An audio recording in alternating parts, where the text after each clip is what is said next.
Ya Nabi salam alaika, Ya Rasul salam alaika, Ya Habib salam alaika, salawatullah alaika.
Kepada Bapak Ustadz Muhammad Ali Ridho kami persilahkan.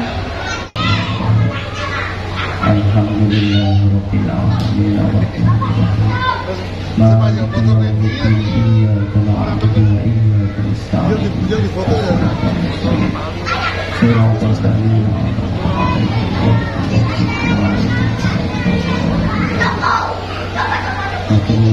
Assalamualaikum warahmatullahi wabarakatuh. Acara yang kedua, pembacaan ayat suci Al-Quran, dilanjut sholawat Nabi yang akan dilantunkan oleh Ustadz Miftahuddin dari Gedung Gebo. Waktu dan tempat kami persilahkan.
أنت مصباح الصدور. Bismillahirrahmanirrahim. Alhamdulillahirabbil alamin wa bihi nasta'in ala dunya waddin wassalatu wassalamu alal mursalin sayyidina wa maulana Muhammadin wa ala alihi washabihi ajmain, amma ba'du. Yang saya hormati Ketua Takmir Masjid dan yang saya hormati para penasihat pengurus paguyuban dan yang saya hormati para jamaah, wabil khusus kepada Al-Mukarram Bapak Kiai Abdul Khalid Ma'rufi yang selalu kami nantikan fatwa serta nasihatnya.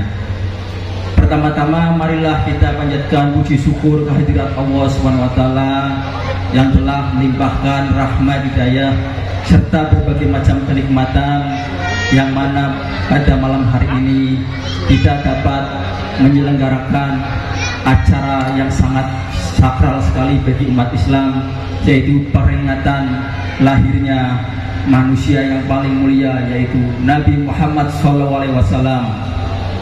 Dengan acara ini sebagai sababiah turunnya rahmat Allah SWT, menjadikan rumah kita ini menjadi perumahan yang baldatun thayyibatun wa rabbun ghafur.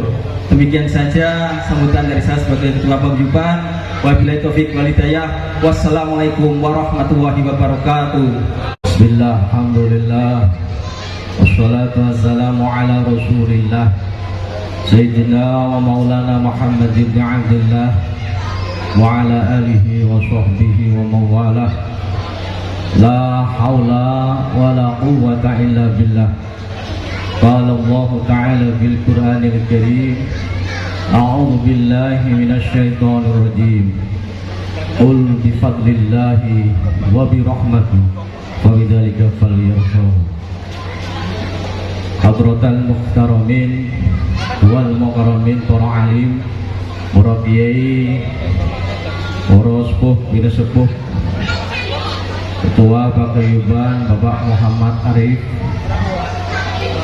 sedaya para rawuh jamaah Masjid Al-Lutfan, Bapak Ibu, wabil khusus panjenenganipun Al-Mukarram Ibnul Mukarram Sohibul Ma'had Ayo Ngaji Kedung Kebo, beliau Kiai Abdul Khalid Ma'rufi ingkang samangke badhe marengi mau'izatul hasanah.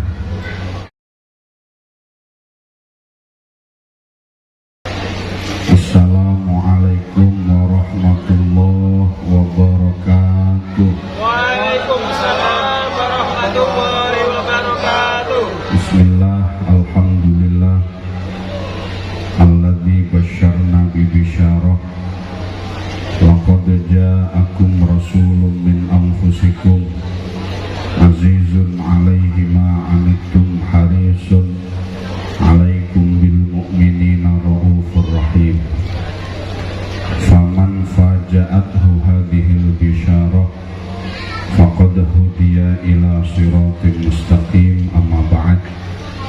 Sadatil kurama al-a'izza, para alim, para sesepuh bini sepuh sedayanipun ingkang boten saged kawula sebut setunggal-setunggalipun tanpa ngirangi rasa taklim kawula dhateng panjenengan sami, hadirin wal hadirat, para warga perumahan Rich Residence Salak Brojo Kedung Muni yang saya hormati, yang saya muliakan, dan semoga dimuliakan oleh Allah Subhanahu wa Ta'ala. Bapak Ibu, ini sudah jam 10 kurang seperempat. Saya ingin ngobrol kalih panjenengan sami tentang sejarah peringatan Maulid Nabi. Bagaimana asal-usul peringatan Maulid Nabi ini? Awit saking Kanjeng Nabi tasih gesang sampai dumugi teng Pekalongan.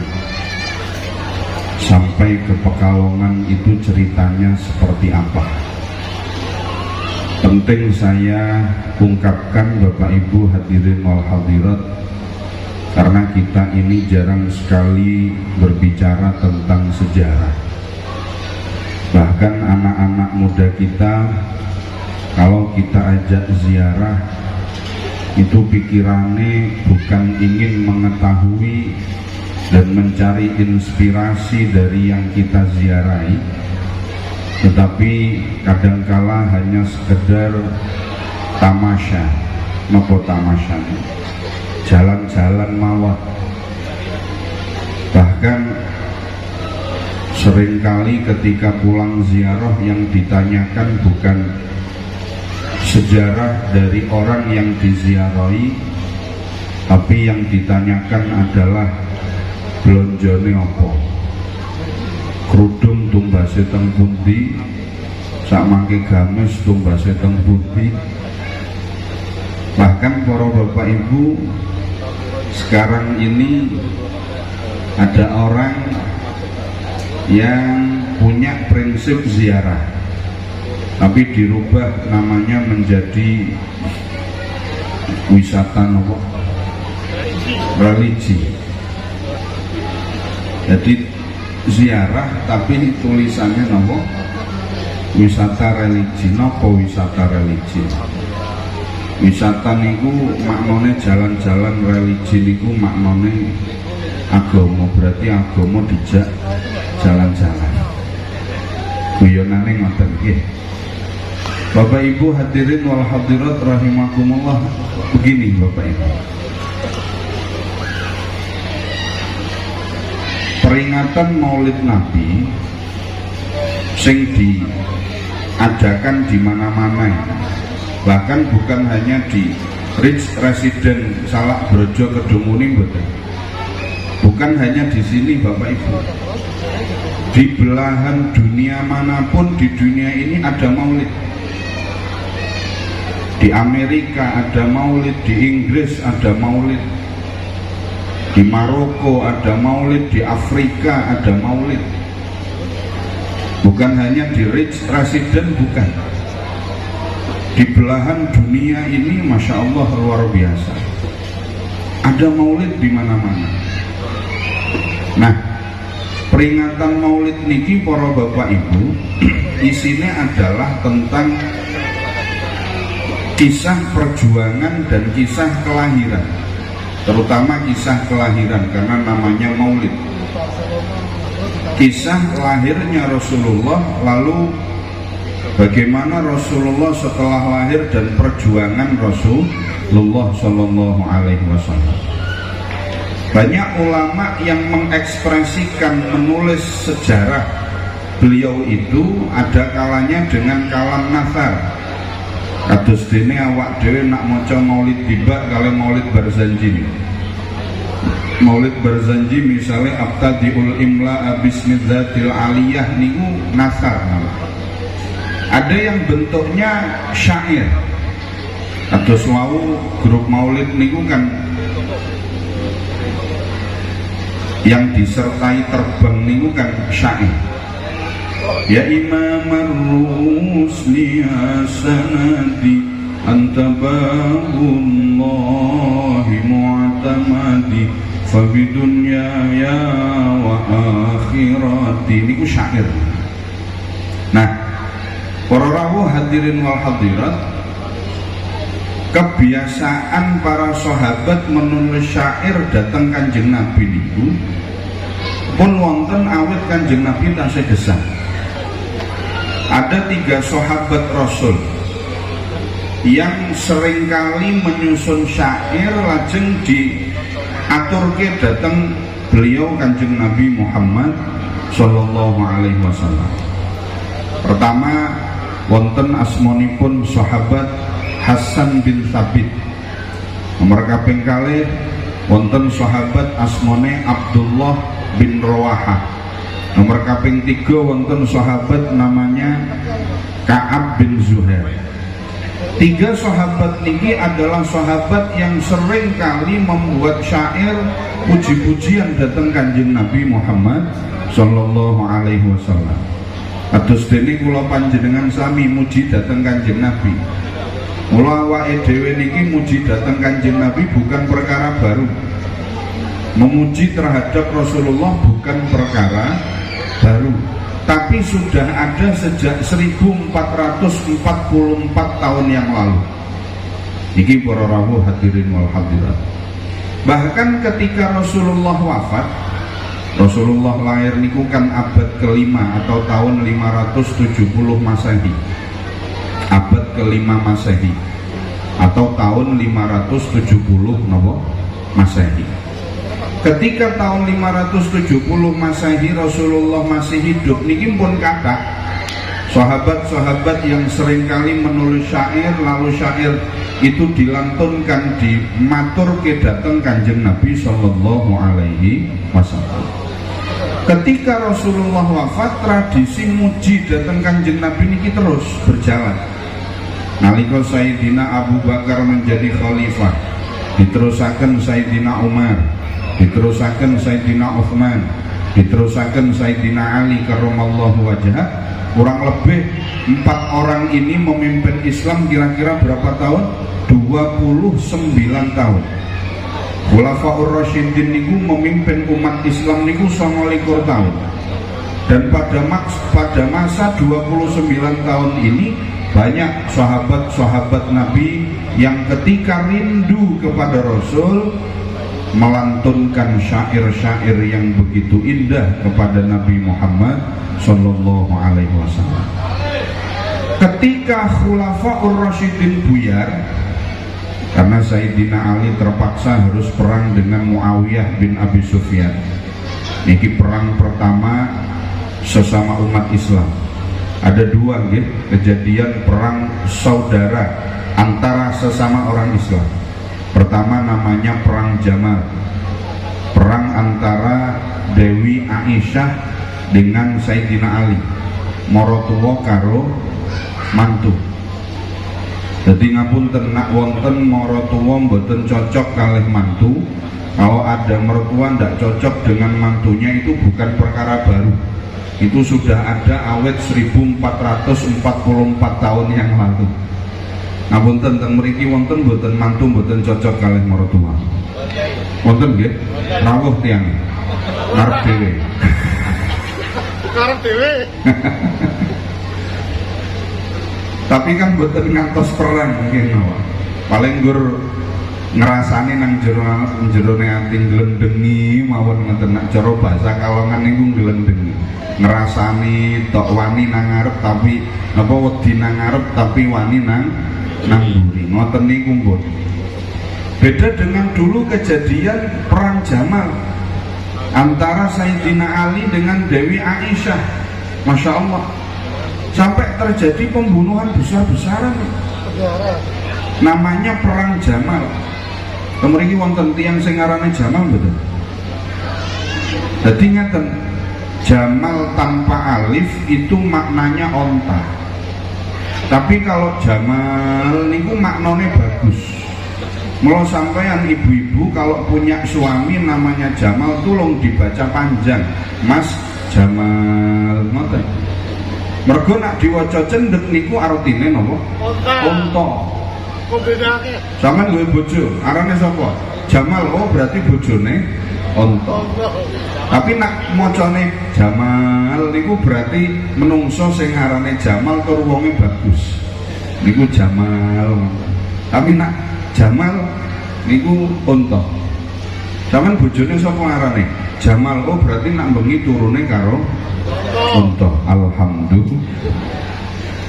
Bapak Ibu hadirin wal hadirat, tragedi perang sesama umat Islam pertama terjadi di masa akhir Sayyidina Ali menjadi khalifah, namanya perang Jamal.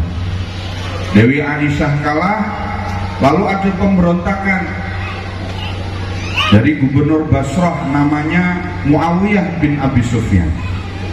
Perang lagi, podo-podo wong Islami. Jadi saat niki nak wonten tiyang Islam kok gelut niku mboten anyar niku. Niku pun ket biyen wonten. Maka ISIS itu adalah tragedi yang terulang 1444 tahun yang lalu. Masya Allah. Bapak Ibu hadirin wal hadirat, kembali kepada tradisi memuji kepada Rasul. Ketika Rasul masih hidup, ada 3 sahabat yang sering memuji kepada Rasul: Ka'ab bin Zuhair, Abdullah bin Rawahah, kemudian yang ketiga adalah Hasan bin Thabit. Ketika Rasulullah wafat, tradisi muji ini terus berjalan. Bahkan ketika Khulafaur Rasyidin selesai, diteruskan dengan Bani Umayyah. Niki tulung nak wonten guru SKI nak kula salah mangke tolong diinterupsi nak salah. Kersane mboten masalah niki di live niki nggih. Di live mangke nak salah waduh ngisin-ngisin niki. Jadi nyuwun tolong nak wonten guru SKI sejarah apa? Kebudayaan apa keagamaan? Terserah kula. Pak ngomong kebudayaan nggih kena, Pak ngomong keagamaan nggih kena. Bapak Ibu hadirin wal hadirat, Khulafaur Rasyidin 29 tahun memimpin Islam. Lalu karena kalah politik Bapak Ibu, maka Sayyidina Ali harus merelakan kedudukannya diberikan kepada orang lain, namanya Muawiyah bin Abi Sufyan. Maka muncullah Bani Umayyah.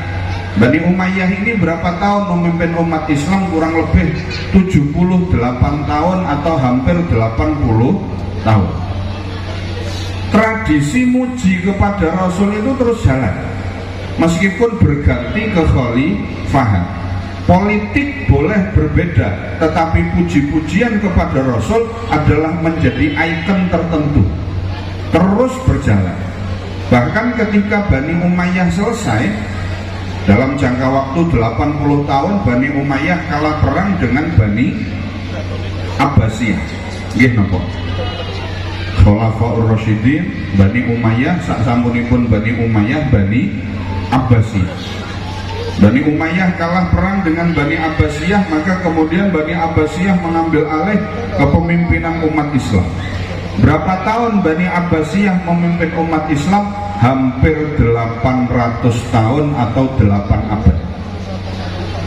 Lebih tepatnya 787 tahun. Hampir 800 tahun.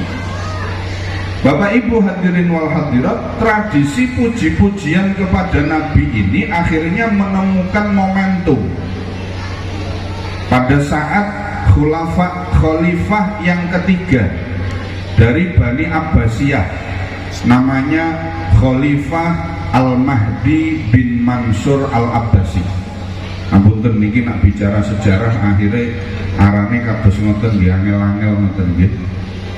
Khalifah Al-Mahdi bin Mansur Al-Abbasi ini wafat tahun 170 Hijriah atau 170 tahun sak sampunipun Kanjeng Nabi hijrah, atau kalau kita konversi kepada Masehi adalah abad ke-7 Masehi.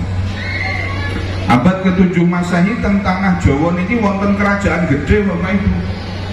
Namanya Wangsa Sailendra, kerajaan Mataram kuno teng Kutha Gedhe. Jadi Kutha Gedhe niku mbiyen arane Alas Mentaok. Alas Mentaok niku bekas Mataram kuno yang akhirnya dibabat lagi oleh Ki Ageng Pemanahan dan jadilah Mataram Islam yang kemudian punya sultan yang terkenal namanya Sultan Agung. Niku mangke ceritane mangke insyaallah tekan mriku.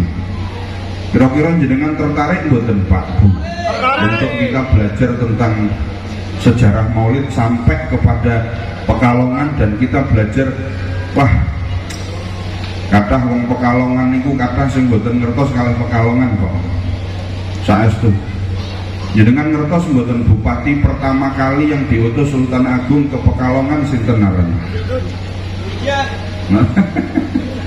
Sinten Bu? Nah niki awake dhewe niki kadang-kadang ngapunten. Maulid itu Pak Bu artinya adalah belajar sejarah. Lah kok wonten tiyang sing mboten purun ngawontenake maulid berarti dia tidak mau belajar sejarah. Kalau tidak mau belajar sejarah, terus kita mau belajar apa? Supaya kula panjenengan ini punya apa? Punya pegangan. Ngoten, kula niki penting niki. Kula pikir penting untuk kita belajar bareng-bareng. Mangke nak wonten salah kula nyuwun ngapunten. Saged diinterupsi atau saged mangke kita napa arane ngobrol bareng lah, kalih ngopi, kalih ngerokok, tapi kula mboten ngerokok, ngopi mawon. Bapak Ibu hadirin wal hadirat rahimakumullah, kembali kepada masa ketiga kekhalifahan Bani Abbasiyah. Ada seorang khalifah namanya Al-Mahdi bin Mansur Al-Abbasi. Khalifah Al-Mahdi bin Mansur Al-Abbasi ini punya istri namanya Khayzuran. Khayzuran ini punya dua putra, namanya Khalifah Al-Hadi, putra pertama. Yang kedua Khalifah Harun Ar-Rasyid. Jadi Harun Ar-Rasyid itu Bapak Ibu sezaman dengan Imam Bukhari. Kalau ibunya sezaman dengan Imam Ahmad bin Hanbal. Kalau suaminya Khalifah Al-Mahdi bin Mansur Al-Abbasi sezaman dengan Imam Syafi'i. Karena di tahun 150, 150, 171 sampai abad ke-200 Hijriah niku kan zaman Imam Syafi'i, Imam Ahmad bin Hanbal, Imam Bukhari, kemudian Imam Muslim. Bapak Ibu hadirin wal hadirat, Khayzuran sebagai istrinya Khalifah Al-Mahdi bin Mansur Al-Abbasi ini orangnya istimewa. Maka dicatat oleh Imam As-Suyuti, beliau mengatakan ngeten, belum ada perempuan dari abad pertama Islam sampai abad kedua Islam yang peduli kepada sejarah kecuali Khayzuran. Sebab nopo? Khayzuran ini kalau berkunjung ke daerah-daerah di bawah kekuasaan Bani Abbasiyah niku sanjange mung siji tok, Pak. Napa sanjange teng masyarakat? Masyarakatku wacanen sejarah nabimu. Baca sejarah nabimu. Baca sejarah perjuangan nabimu. Loh, kalau membaca sejarah perjuangan nabi niku berarti napa? Maulid. Iya napa? Berarti maulid.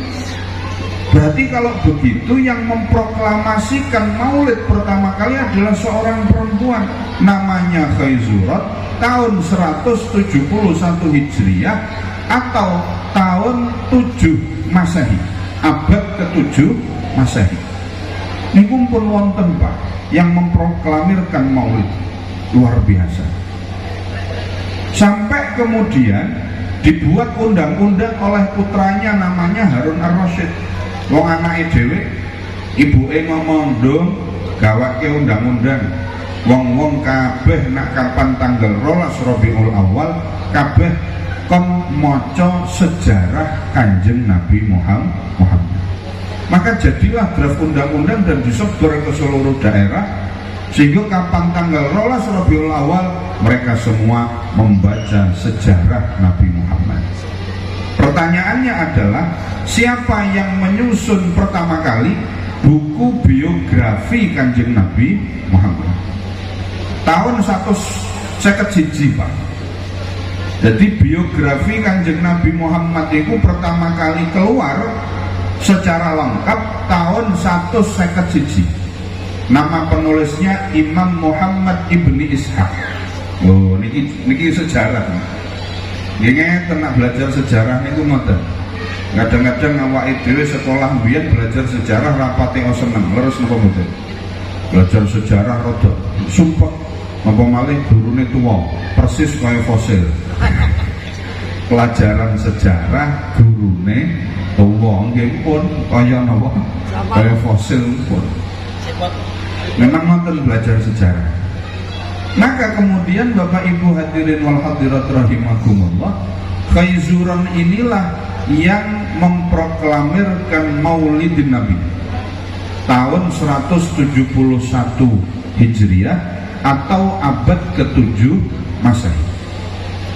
Niku menyebar di seluruh daerah di bawah kekuasaan Bani Abbasiyah. Hadirin wal hadirat rahimakumullah ingkang kula mulyakaken. Lalu pada abad ke-9 Masehi muncul dinasti Fatimiyah. Dinasti napa? Fatimiyah. Kemunculan dinasti Fatimiyah ini oleh sebagian orang dan sebagian ustadz teng YouTube niku dijadikan sebagai awal kemunculan peringatan Maulid. Jadi kalau jenengan lihat di YouTube ada beberapa ustadz yang masya Allah sudah terkenal di Indonesia, subscribernya banyak, penontonnya banyak, luar biasa. Beliau mengatakan bahwa peringatan Maulid Nabi itu muncul ketika dinasti Fatimiyah. Padahal peringatan Maulid Nabi itu tidak muncul pertama kali pada waktu dinasti Fatimiyah, betul. Dinasti Fatimiyah itu abad ke-9.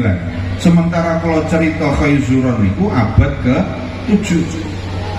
Berarti peringatan Maulid Nabi itu 200 tahun sebelum dinasti Fatimiyah muncul itu sudah ada.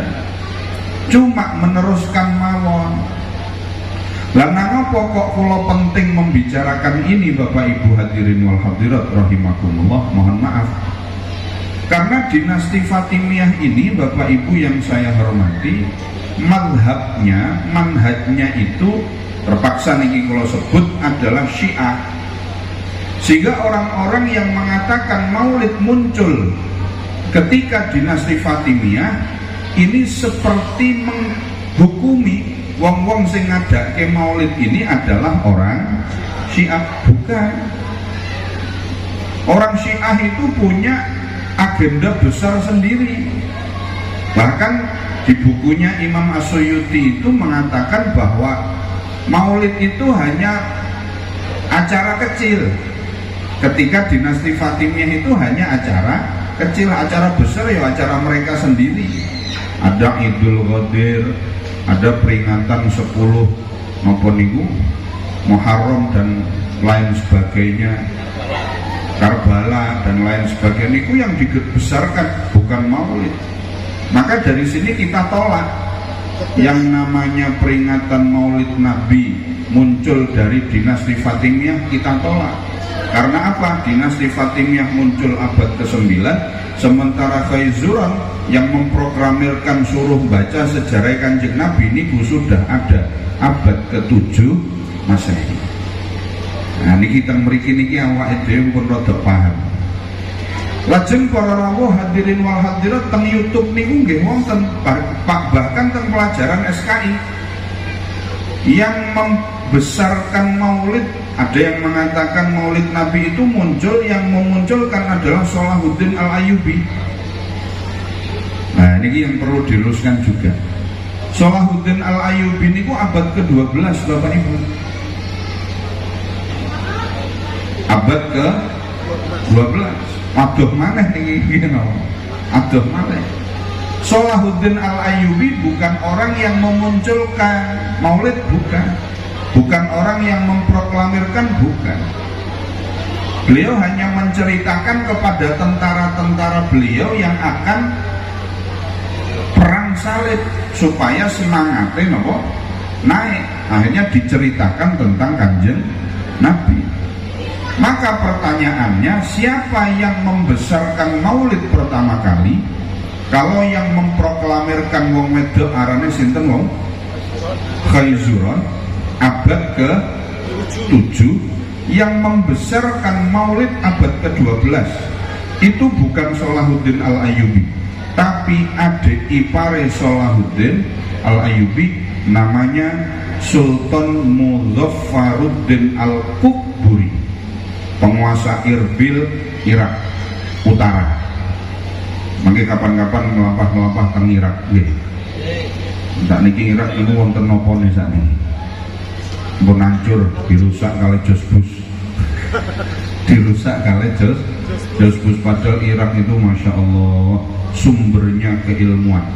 Saestu Pak, Basrah, Irak, ilmu-ilmu nahwu kan semuanya bersumber dari dari Irak, betul istimewa, tapi rusak gara-gara kepentingan politik internasional. Bapak Ibu hadirin wal hadirat rahimakumullah.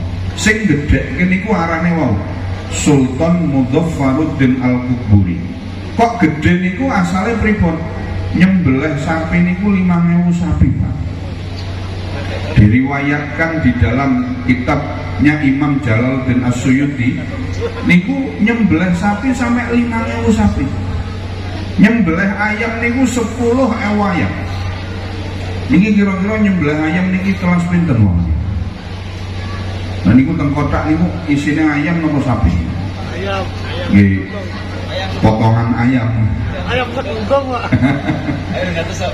Maka para rawuh hadirin wal hadirat, yang pertama kali membesarkan maulid niku bukan Salahuddin Al-Ayyubi, bukan dari dinasti Fatimiyah.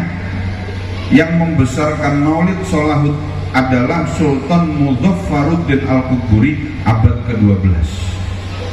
Sing memproklamirkan pertama Khaizuran abad ke-7. Pun ngoten. Lajeng pertanyaan berikutnya adalah bagaimana kemudian peringatan maulid ini bisa masuk ke tanah Jawa. Bapak Ibu hadirin wal hadirat, jamaah yang saya muliakan, ngeten. Ada banyak teori nggih, Islam masuk ke Indonesia niku kan teorine kata. Wonten yang mengatakan bahwa Indonesia ini atau Nusantara biyen arane Nusantara. Bahkan dulu kita itu Brunei, Malaysia, Singapura, ajeng Vietnam Selatan yang kemudian disebut dengan Champai itu kan wilayah Nusantara niku biyen 800 tahun yang lalu. Sekarang sudah enggak. Sekarang kita namanya Indonesia. Nah, Islam masuk teng tanah Nusantara niku teorine macam-macam. Wonten sing sanjang sing gawa niku wong-wong dari tanah Gujarat India. Ada yang mengatakan yang bawa itu dari China. Ada yang mengatakan yang bawa itu ya dari Arab itu sendiri. Bahkan pada abad ke-1 Hijriah, atau ada yang mengatakan nalika sahabat Khulafaur Rasyidin niku dereng ganti kalih Bani Umayyah, niku pun wonten sahabat sing melampah tekan teng Nusantara. Maka kenapa Aceh pojokan niku disebut Serambi Mekah? Karena ada sahabat Nabi yang sudah sampai di situ ketika bahkan Nabi masih hidup. Ini menurut beberapa teori kados ngoten. Tetapi para rawuh kula kepengin lebih spesifik ke tanah Jawa. Tanah Jawa niku klebon Islam niku kapan? Maka dikatakan dalam buku Atlas Wali Songo, Islam masuk ke tanah Jawa niku abad ke-10. Buktinya ada prasasti dari abad ke-10, makam seorang perempuan namanya Fatimah binti Maimun yang dimakamkan di Lerem Gresik, Jawa Timur. Niku abad ke-10. Berarti nak dari sekarang 1100 tahun yang lalu Islam sudah masuk di tanah Jawa, tapi tasih teng Gresik, Jawa Timur. Menawi teng mriki dereng wonten tiyang Pak zaman semonten. Atau mungkin kita ini masih alas Pekalongan. Atau bisa jadi Pekalongan ini tasih laut para Bapak Ibu. Karena menurut peta purba pesisir niku bukan sini. Ndoro niku mbiyen pesisir. Nak Ndoro niku pesisir berarti Salak Brojo niki napa? Laut. Laut, Pak. Laut. Salak Brojo niki laut. Samudra. Masya Allah. Samudra. Kula niku mikir, lah nak mbiyen pesisir niku teng Ndoro, bagaimana bisa air laut itu menyusut? Maka kemudian ada istilah namanya sedimentasi. Terus betul istilahnya sedimentasi. Akhirnya terjadi pengerasan dan susut. Akhirnya tekan teng Pekalongan Utara. Jadi nak sakniki kok roh, berarti Pak balik maneh para bapak. Rabia. Rabia. Berarti saat ini keadaannya kata singatan nggih Pak Bali maneh kaya 1300 tahun yang lalu, zaman abad ke-7 Masehi atau wangsa Sailendrani. Bapak Ibu hadirin wal hadirat rahimakumullah. Jadi 1100 tahun yang lalu sudah ada Islam yang masuk. Yang memasukkan Islam pertama teng tanah Jawa niku wong wedok arane Fatimah binti Maimun. Niki sing jarang diziarahi Pak. Wong-wong niku kata sing ziarah teng Sunan Giri, kata sing ziarah teng Sunan Maulana Malik Ibrahim, tapi jarang yang ziarah ke makam Fatimah binti Maimun. Padahal itu yang paling tua. Nah, Sunan Ampel niku abad ke-14. Napa malih Sunan Kalijogo. Sunan Maulana Malik Ibrahim itu adalah wali songo generasi pertama. Ini makin mereka. Fatimah binti Maimun abad ke-10. Abad ke-12 ada ulama besar dari Persia. Diundang kalih Pangeran Jayabaya. Ngerti mboten? Nate mboten mireng Pangeran Jayabaya, ada Ramalan Jayabaya. Nggih napa Pak? Ramalan Jayabaya mengatakan bahwa tanah Jawa akan tenggelam. Tanah Jawa akan terpecah. Pangeran Jayabaya niku ngomong kados ngoten niku karena beliau punya guru namanya Syekh Wasil.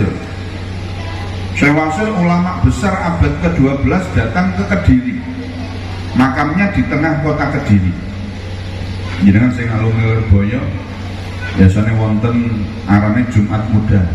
Saking Lirboyo sien melampah dugi teng makam Syekh Wasil. Itu abad ke-12. Lalu abad ke-13 di Karawang ada namanya Hasanuddin Kuro atau Hasanuddin Qurratul Ain. Nanti ziarah teng Karawang Syekh Kuro. Nama lengkapnya Hasanuddin, aslinya Hasanuddin. Kuro niku panggilan karena beliau itu kalau baca Al-Quran Masya Allah luar biasa indah. Maka ada namanya Kuro atau dipanggil kiroah atau Kuro. Kados wau Pak Miftah, Pak Ustadz Miftah niki Masya Allah. Niki Miftahuddin Kuro. Hasanuddin Kuro, Miftahuddin Kuro, asli saking Al Kedung Kebui. Asli saking Kedung Kebu. Miftahuddin Kuro, Hasanuddin Kuro, abad ke-13. Abad ke-14, jadi setiap 100 tahun ini wonten ulama. Abad ke-14 baru banyak ulama-ulama dari luar negeri, entah itu dari Maroko, entah itu dari Timur Tengah, banyak yang berdatangan ke tanah Jawa.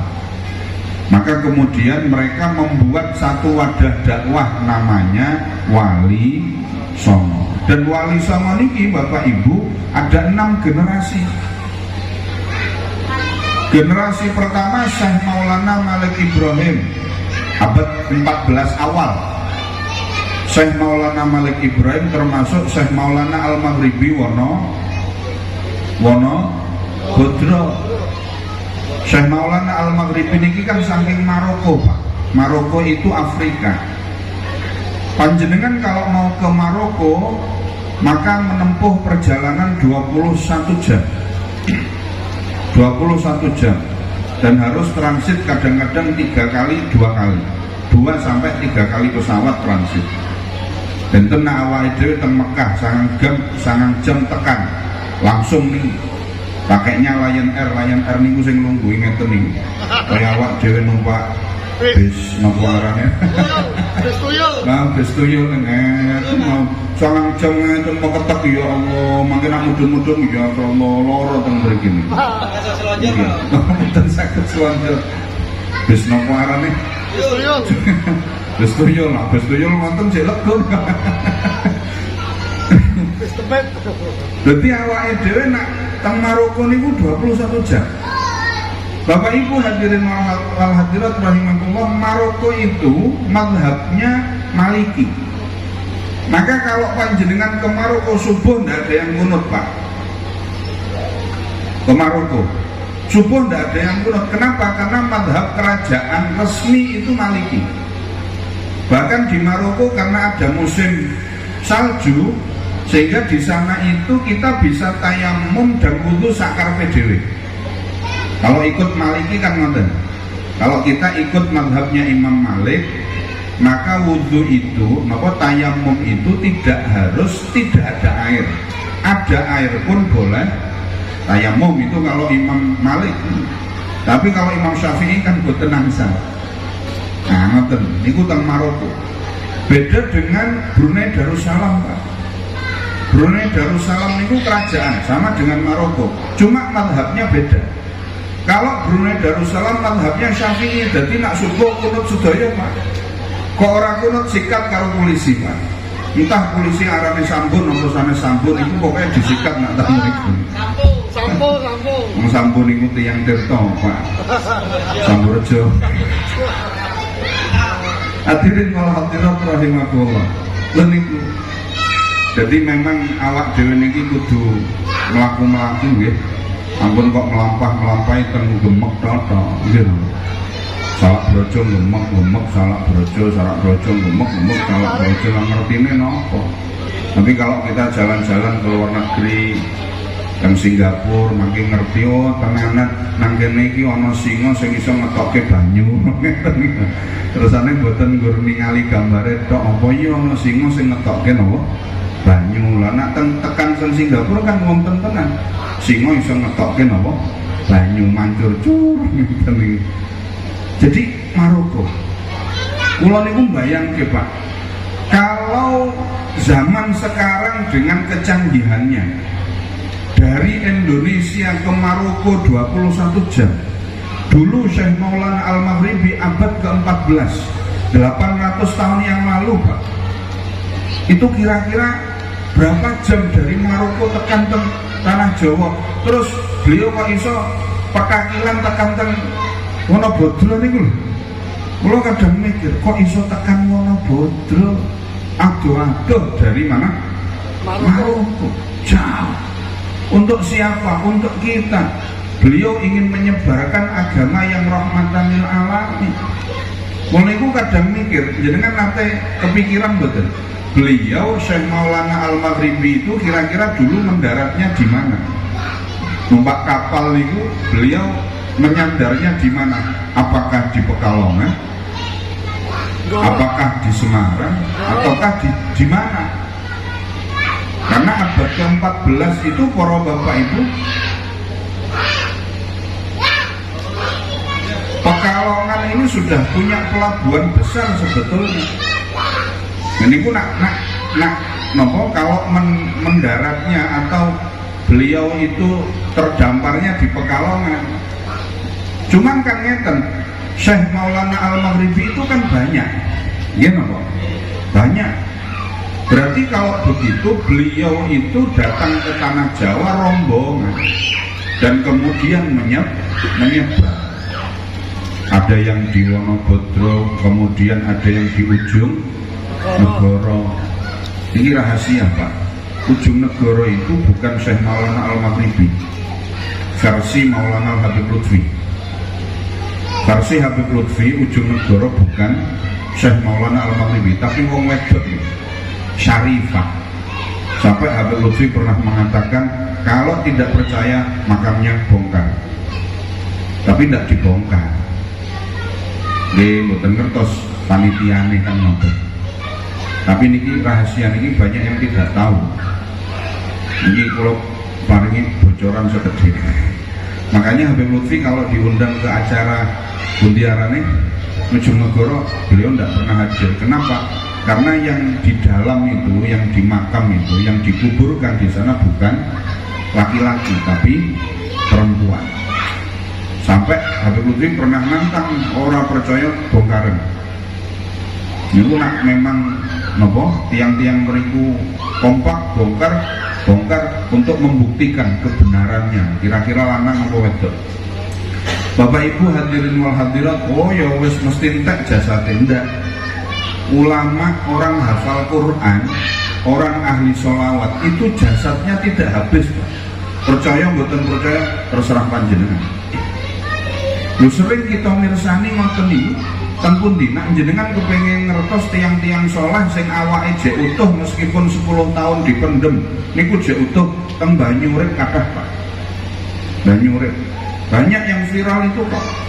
Ada orang ngeduk kuburan masak mangke ternyata napa arane kain kafannya masih terlihat dan putih bersih jek utuh. Ternyata yang dimakamkan itu adalah guru pengajar Al-Quran, guru TPQ. Jasadnya utuh. Karena ketika beliau masih hidup, beliau mengajarkan Al-Quran.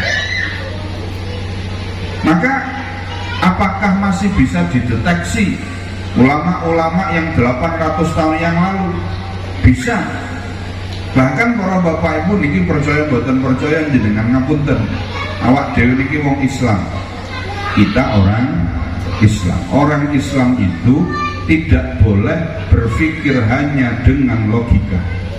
Karena banyak hal ada banyak hal yang di luar logika. Persis kata sinten arane seorang penyanyi, kadang-kadang cinta itu tak ada logika. Nggih napa? Sinten arane sinten? Agnes Monica. Nggih. Alladzina yu'minuna bil ghaibi wa yuqimuna shalah.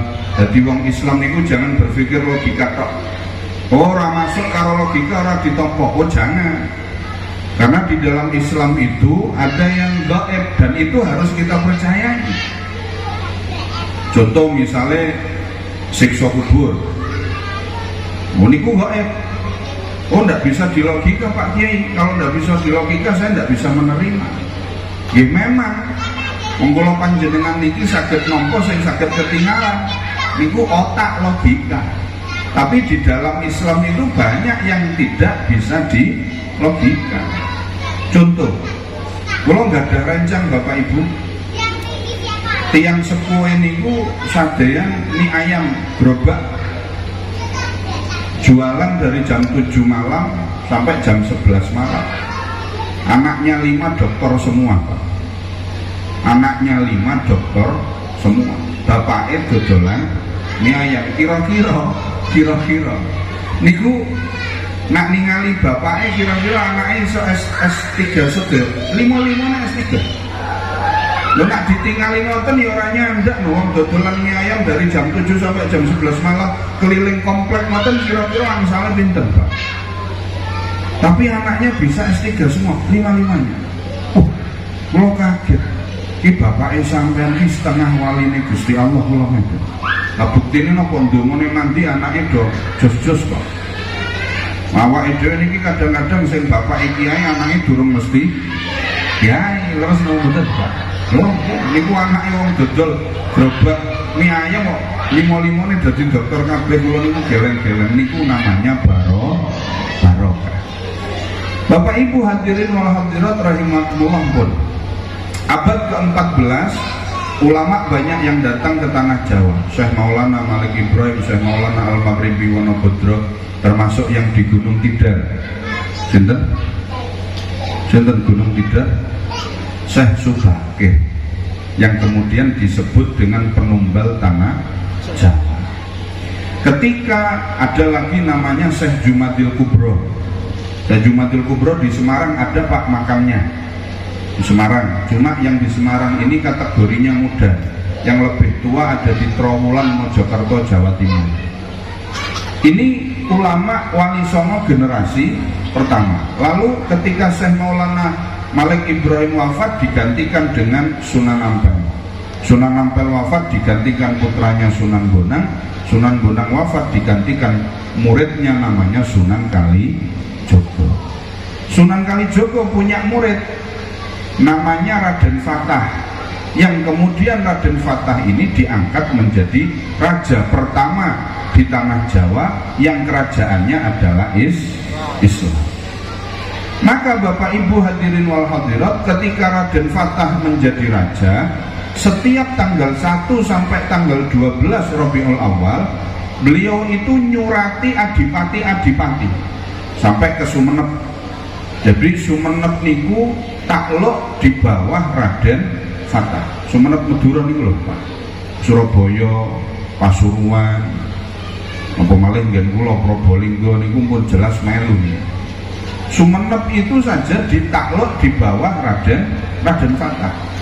Sedaya adipati niku disurati.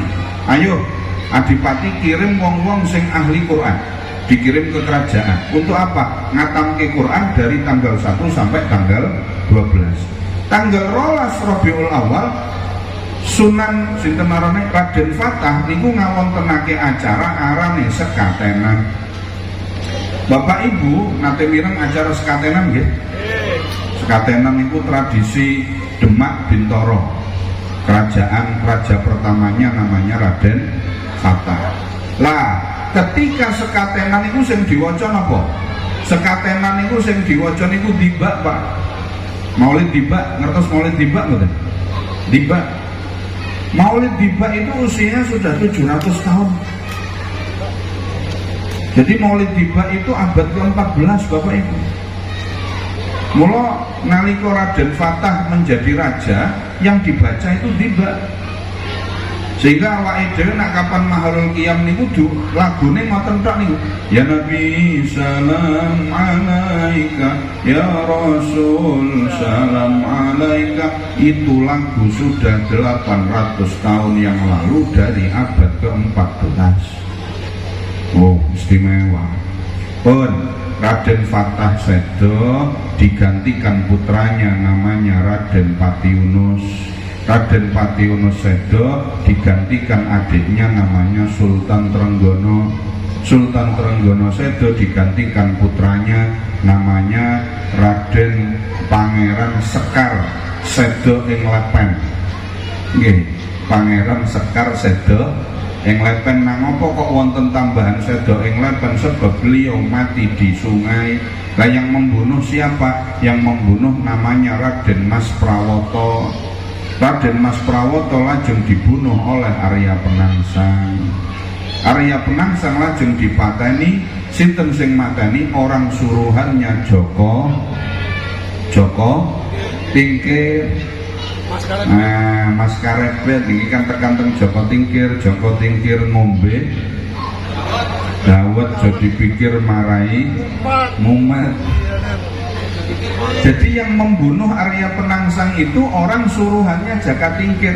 Nah pertanyaannya, kenapa kok bukan Jaka Tingkir langsung yang membunuh Arya Penangsang? Sebab nopo? Arya Penangsang niku sekti. Yang bisa mengimbangi kesaktian Arya Penangsang itu hanya Joko Tingkir. Tapi bukan Joko Tingkir yang maju. Sebab nak Joko Tingkir adep-adepan dengan Arya Penangsang, maka lah niki sejarah niki Pak, nggih napa? Maka Joko Tingkir ini akan disalahkan oleh para wali. Sebab Arya Penangsang ini punya backing namanya Sunan Kudus. Sunan Kudus ini backingnya Arya Penangsang.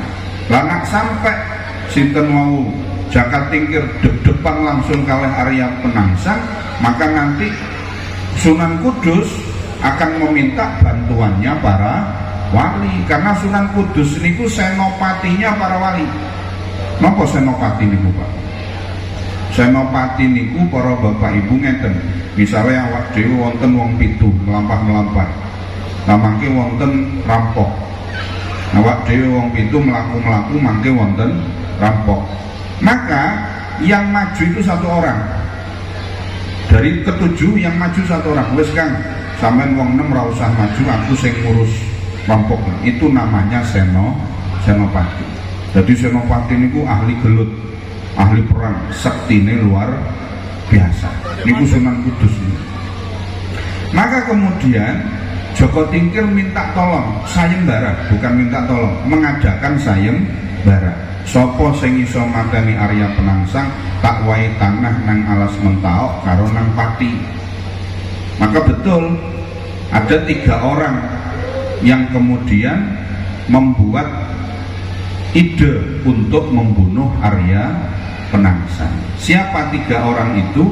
Yang pertama adalah Ki Ageng Pemanahan, dengan putranya namanya Danang Sutawijaya. Sing setunggal iki kula kelalen. Yang kemudian sing siji niki diparingi tanah teng Pati. Nah, Ki Ageng Pemanahan kalih Danang Sutawijaya niki diparingi alas Mentaok. Alas Mentaok niku sing sakniki diarani Kutha Gedhe Yogyakarta. Nah, Danang Sutawijaya kemudian diangkat menjadi raja dengan sebutan dengan gelar Panembahan Senopati. Dilanjutkan putranya lagi namanya Sultan Agung abad ke-16. Maka kemudian Sultan Agung menyuruh salah satu orang kepercayaannya namanya Ki Ageng Mandurorejo untuk menjadi bupati pertama Pekalongan. Jadi bupati pertama Pekalongan namanya Ki Ageng Mandurorejo, bukan Teng Kuijan. Jadi nak teng buku niku wonten kalih Pak. Teng buku-buku niku wonten Teng Kuijan, wonten Mandurorejo. Kalau yang atas perintah Sultan Agung niku Mandurorejo. Kalau yang atas perintah VOC niku Teng Kuijan, wong Cina, teng Pecinan kota. Maka teng Pecinan niku wonten aran dalan namanya Kuijan. Ini wonten tiyang kota mboten? Apa mboten? Nggih, teng Pecinan wonten aran Kuijan. Kuijan itu mengambil nama dari Tan Kuijan, bupati kedua setelah Ki Ageng Mandurorejo. Maka para bapak ibu, tradisi sekatenan itu turun menurun dari Raden Fatah, Patiuno, Sultan Trenggono, terus sampai Joko Tingkir terus Danang Sutawijaya, terus sampai kepada Sultan Agung terus teng Mandurorejo. Maka tahun 1622 Kabupaten Pekalongan ini usianya 400 tahun. 400 tahun itu diambil dari Mandurorejo. 1622 tahun. 400 tahun yang lalu, setiap bulan Rabiul Awal ada tradisi sekatenan. Lah sakniki pertanyaannya, kok iso saiki arane Maulid Pak Kiai? Dudu sekatenan. Lah ngeten, abad ke-17 niku banyak para habaib yang dakwah dari Yaman datang ke Indonesia. Maka kemudian muncul Al-Attos, Al-Habsyi bin Yahya, kemudian Basyaiban, niku banyak datang ke tanah Jawa abad ke-17. Lah niku sing kemudian napa arane mengganti istilah dari napa sekatenan menjadi maulid. Loh niki sampai saat ini di mana-mana niki para bapak ibu namanya sudah maulid, bukan sekatenan. Meskipun teng Kraton Jogja namanya masih sekatenan. Sampai saat niki Pak, jenengan mboten percaya nggih, tetep tasih wonten tradisi napa sekatenan, bukan maulid. Tapi di luar keraton namanya sudah napa maulid. Siapa yang menyebarkan kata maulid? Yaitu para habaib niku para bapak ibu abad ke-17. Nah niki hadirin wal hadirat, ceritane maulid Nabi awet zaman Kanjeng Nabi tasih gesang sampai sakniki. Alhamdulillah sudah 1 jam Pak. Nerangke sejarah maulid niki saja awet zaman Kanjeng Nabi abad ke-5 Masehi sampai ke-7 Masehi, wong wedok arane Faizurat. Abad ke-12 ada seorang Sultan Mudzafaruddin Al-Quburi. Abad ke-15 ada Raden Fatah. Abad ke-16 ada Sultan Agung. 1622 Mandurorejo. Abad ke-17 para habaib yang datang dari Yaman, itu yang kemudian menyebarkan maulid di tanah Jawa. Akhirnya awake dhewe nak kapan bulan maulid nggih tola'al badru alaina min thaniyatil wada' dan seterusnya. Bapak Ibu hadirin wal hadirat rahimah, niki sejarah. Dan ini penting untuk kita sampaikan supaya kita paham. Jadi mboten gampang nyalah-nyalah kiai. Apa maulid ora ana dalile. Mumpun wonten mung sampean kurang maca. Cara ngopi ngopine kurang kental. Cara dolan-dolane kurang ado. Ngoten. Lah jenengan niku misale sampean kok penasaran, sampean iki jare sapa Pak Kiai? Bapak Ibu ada satu kitab 16 jilid kalau jenengan beli kira-kira 4.500.000 murah lah. Nggih napa? Tapi nak jenengan tumbas kira-kira paham kalih tulisane napa mboten macane. Kula niku kadang-kadang nak ditakoni wong niku pengen ngerti dalile. Kula pengen ngerti dalile, kula pundhutke kitabe tak kon maca dhewe ora ngerti, Pak. Jadi ngeten mawon, jenengan tompo resik mawon kula ngeten. Tompo resik mawon. Pun mboten usah mikir tak dongengi sampean rungokke, nggih ngeten mawon. Lah daripada kula paringi kitab jenengan mlomo ngeten. Ada nama kitabnya Wafail Wafa bi Akhbaril Mustafa. 16 jilid yang menyusun namanya Al-Imam Nuruddin Ali As-Samhudi. Wafat tahun 911 Hijriah. Lengkap Pak, 4.500.000 bisa beli di Tokopedia. Kita napa promosi Tokopedia. Di situ jelas cerita sejarah Nabi Muhammad, peringatan Maulid Nabi, siapa yang membuat biografi pertama kali, siapa yang memproklamasikannya, siapa yang membesarkannya. Masya Allah lengkap, 16 jilid para Bapak Ibu. Kalau Bapak Ibu penasaran bisa beli sendiri dan bisa baca sendiri. Penake Pak maca dhewe napa tompo resik? Nah tompo resik ngeten sak jam sampean ngrungokke kula sing ngelak moro. Hadirin wal hadirat rahimakumullah, terakhir saking kawula. Monggo awak dhewe nak memang leres nderekke Kanjeng Nabi, tulung nderekke Kanjeng Nabi bukan hanya dari pakaiannya saja. Ikut Kanjeng Nabi bukan hanya jenggotnya saja. Ikut Kanjeng Nabi bukan hanya zahirnya saja. Tapi saestu awak dhewe belajar ambil dari Kanjeng Nabi. Kanjeng Nabi nate dawuh, Pak, niki dawuh sederhana. Wonten dawuh sederhana Kanjeng Nabi niku la taqdud, aja nesu, aja ngamukan. Mula nak sampeyan kepengin temenanan melu Kanjeng Nabi dadi wong sing aja ngamukan, aja jengkelan. Jenengan-jenengan iki sik jengkelan, sik ngamukan apa mboten? Ije. Sreseh napa mboten sreseh? Sreseh niku mesem, masih ana wong sengit karo awake dhewe, awake tetep mesem. Assalamualaikum, waalaikumsalam. Niku sreseh. Kanjeng Nabi mulang kados ngoten kok. Kanjeng Nabi mengajarkan seperti itu, tidak mengajarkan ketika kita bertemu dengan orang merengut. Mesem, guyu, sreseh. Jangan nesu dari Kanjeng Nabi. Maka kita perlu untuk memanage emosi. Kalau emosi tidak bisa dimanage, bubar awake dhewe. Saestu. Kalau Anda ingin betul-betul ikut Kanjeng Nabi, coba emosinya dijaga. Kalau kita emosi, bagaimana emosi itu bisa reda? Katakan Nabi, kalau sampean emosi ngamuk-ngamuk pas waktu ngadeg sampean lenggah. Kok lenggah kok jek emosi sampean turu-turuan. Turu-turuan jek emosi wudu. Bar wudu jek emosi sholat. Lah kok sholat, bar sholat kok jek emosi mangke disolati. Hadirin hadirat rahimakumullah. Saestu, monggo awak dhewe niru Kanjeng Nabi, ambil. Kalau kita mau ikut Kanjeng Nabi ndak mungkin Pak, kita niru 100% ndak mungkin. 50%-nya ndak mungkin. Betul Pak. Loh kok mengatakan ndak mungkin gimana? Coba saya mau tanya.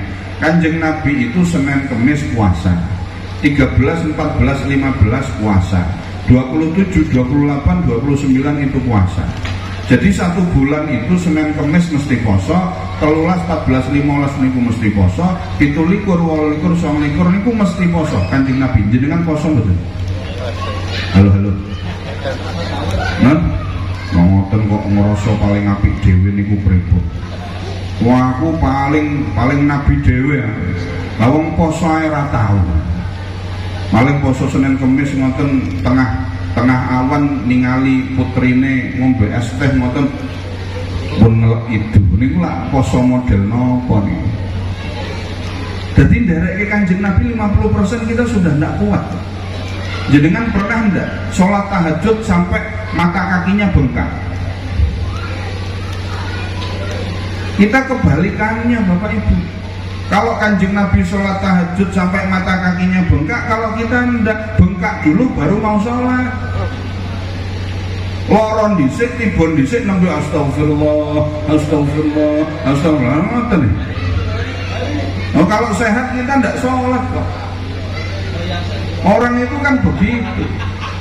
Tapi Gusti Allah niku di oco-oco kados ngoten niku nggih tetep paring lho Pak. Hebat niki pangeran niku hebat. Awake dhewe nak pun sugih kelalen karo pangeran.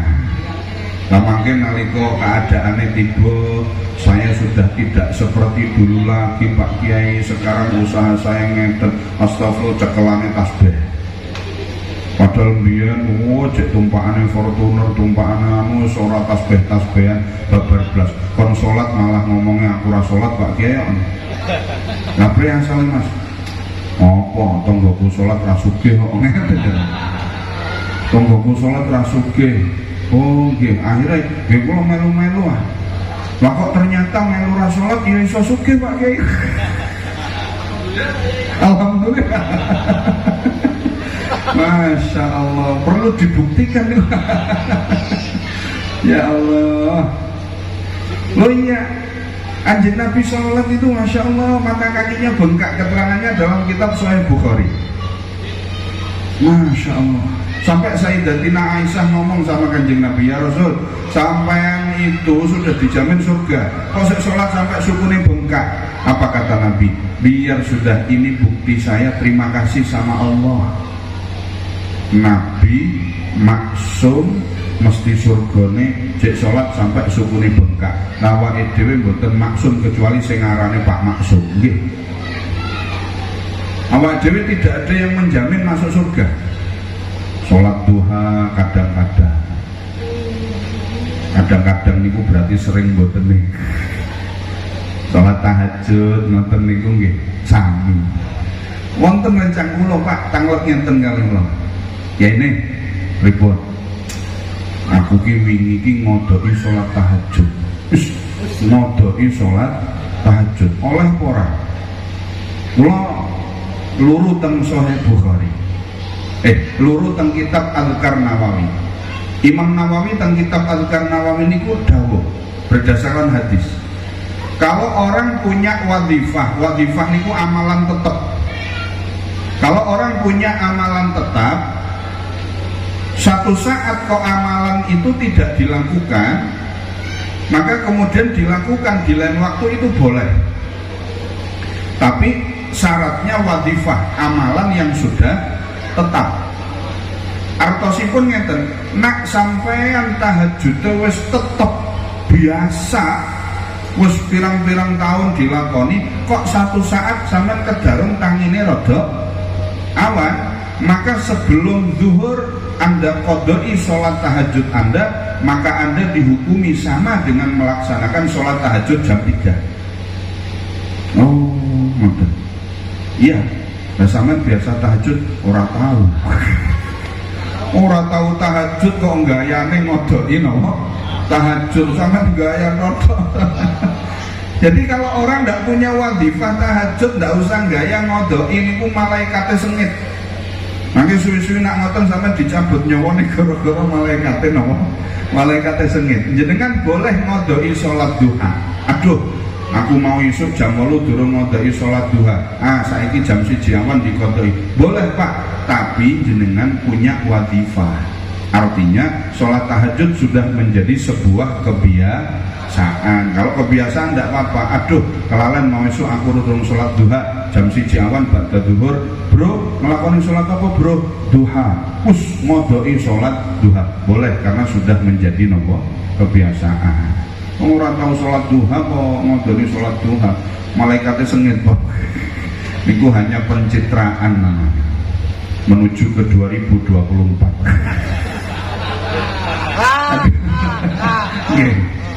Pencitraan menuju ke 2024 lo, kata lho Pak saestu. Wong-wong niku mangke Nampun cedak teng 2024 cok tekan mriki Pak. Saestu melu jamaah, melu napa? Coblos nomor sekian. Niku mesti wonten niku saestu. Wong kiai-kiai niku sering ditekani. Tapi pun kiai-kiai pun paham ta. Alah iki paling yo ngene tok njaluk donga kok wis dadi kelalen. Ngoten. Itu sudah biasa para Bapak Ibu hadirin wal hadirat. Demikian apa yang bisa saya sampaikan. Sudah jam 11 kurang 5 menit. Sudah 1 jam kita bersama. Semoga panjenengan boten kapok para Bapak Ibu, dan pengajian ini bisa dilihat di channel nopo? Rich Presiden. Jadi sudah punya channel YouTube, dan nanti supaya ini channel YouTube-nya bisa terus berkembang, di subscribe, like, comment, and share. Like, comment, and share. Seperti itu. Terus nonton setiap ada kegiatan apa yang positif, rekam, share, rekam, share, rekam, share. Nah, awake dhewe wong nggih ngoten, nderek nge-share kita dum-dum teng pundi-pundi pun. Nanti kalau niki sudah ada AdSense-nya, sudah subscribe-nya 1000 dan ditonton kurang lebih 4000 jam, nah niku pun wonten AdSense, dan itu nanti akan mendapatkan penghasilan. Ngoten, nggih. Akan mendapatkan apa? Penghasilan apa malih mangke ditambah podcast kados Deddy Kobuser nih. Nggih napa? Lah niku kan kathah mriki ustaz-ustaz kan saged napa arane ngobrol bincang-bincang soal haid, bincang-bincang soal istihadah, bincang-bincang soal perceraian, bincang-bincang soal duda keren, bincang-bincang soal mamah muda. Nah, itu bisa dimasukkan dan dijadikan konten, dan itu bisa menarik itu Pak. Sehingga kalau ada acara, masjid punya acara, tidak perlu kita minta-minta kepada yang lain karena apa, sudah ada pemasukan. Nah, kados nonton nggih napa? Nah, Rich Resident channel nggih. Nah, kula nggih enggak ada channel. Wah, ini lak padha ae. Nggih. Kula niku jek anyar 1 tahun yang lalu 3.500 subscriber. Mantap. Namanya Kedai Bincang. Kedai nopo? Kedai Bincang kalih Pondok Ayo Ngaji. Nggih isine mau ngaji-ngaji mawon. Nggih wonten lah beberapa podcast dengan orang-orang ilmiah di Pekalongan. Tapi channel lokal sih jadi kurang nopo? Kurang menasional kudune. Kula ngobrol kalih Deddy Kobuser lho nembe naik atau tapi nak ngundang Deddy Kobuser, duitnya mana? Uangnya mana? 1 triliun. Makaten monggo kita akhiri dengan pembacaan Ummul Quran. Semoga hajat-hajat kita semuanya dikabul oleh Allah Subhanahu wa taala. Kesalahan-kesalahan kita, kekhilafan-kekhilafan kita semuanya diampuni oleh Allah Subhanahu wa taala. Al-Fatihah.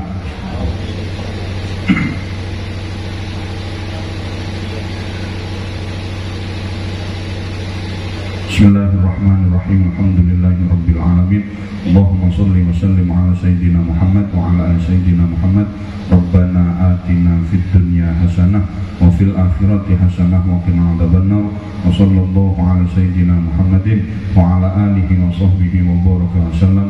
Walhamdulillahirabbil alamin. Allahul muwaffiq li aqwamit thoriq. Wassalamualaikum warahmatullahi wabarakatuh.